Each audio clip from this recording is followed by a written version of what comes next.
இதழோடு இதழ் சேரும் காரணம் என்ன? அது இனிப்பென்று கவிதைகள் சொல்லுவதென்ன?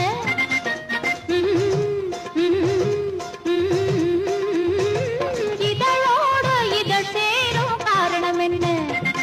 அது இனிப்பென்று கவிதைகள் சொல்லுவதென்ன? சொல்லி தோன்றுமோ மன்மதக்கலை அள்ளி பார்க்க வேண்டும். சொல்லி தோன்றுமோ மன்மதக்கலை அள்ளி பார்க்க வேண்டும். உன் முல்லை பூவிதழ் மெல்ல என்னிடம் முத்தம் சிந்த வேண்டும்.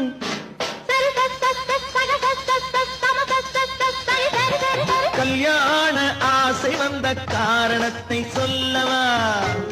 அடி என்னடி கண்டு காலம் இன்று கை கொடுத்ததல்லவா?